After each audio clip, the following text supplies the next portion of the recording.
Well, yesterday, roads around Queen's Park were blocked off after police received word about possible protests centered around gender ideology being taught in schools. And it comes as dueling protests on this issue continue to crop up across the city. But how do these demonstrations impact children who have questions about gender expression? Joining us now live for this discussion is psychotherapist Lewis Perdicou. Thank you so much for joining us, Lewis. Thanks for having me, Tammie. We'll start off with just that question. How do the demonstrations that we saw last week, plus coupled with the threat of more demonstrations coming up in the future, how does that impact a child who is watching the news, seeing this unfold, and also maybe dealing with exploring their gender? Yeah, I think it's an interesting time that we live in. Interesting maybe is the gentlest word I could use for it right now. Children on either side of the protest line, unfortunately, are now in the space where they're being told that perhaps school is unsafe, their teachers are unsafe, perhaps that they are not welcome at school, or perhaps that their gender identity, exploration, expression, even just understanding of gender is not welcome in the school. And so children are now being told, you're unsafe, you're unsafe, you're unsafe.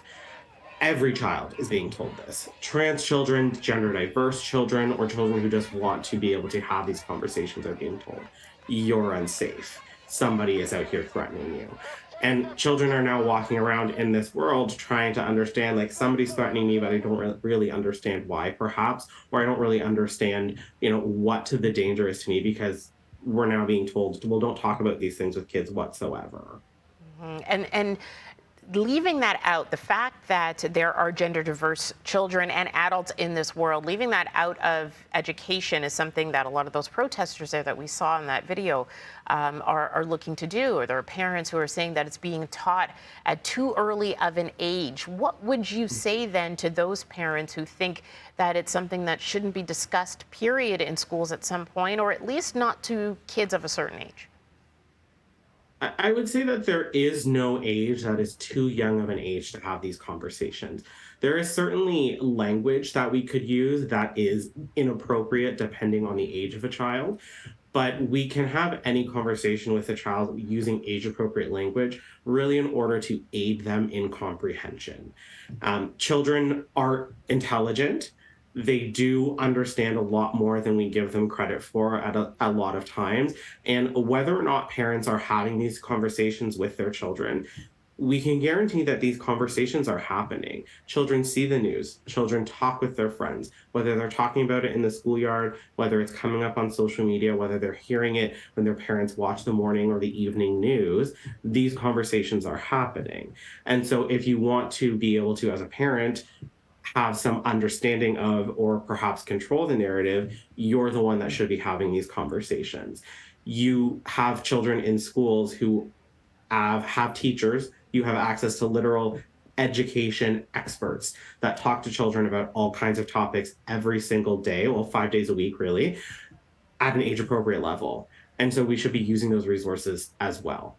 Right, for any topic. And there are parents out there as well that are, like you said, watching the evening news, watching this in the morning and seeing these unfold, and know that they have a child who is exploring their gender, exploring their sexuality as well, and trying to figure out where they fit in this world. What would you say to that parent then to try to help guide their child through watching these protests as they unfold? I think to those parents as well that they need to have very open, honest, and frank conversations with their children. Again, those children are hearing that they are not welcome in certain places, that their identity perhaps doesn't exist, or that perhaps, getting that understanding that they're not valid. So parents need to have a conversation with their child to just even ask, like, what are you hearing? Do you have questions? What are you perhaps confused about?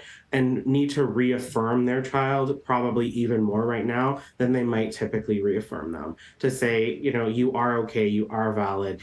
And pointing out not only, there are people on one side of the protest line that have a certain opinion, but there are people on this side of the protest line as well that are supporting us. The wonderful thing about the queer, trans community and the people who can practice critical allyship with us is that every time we need to stand up for our community, we do.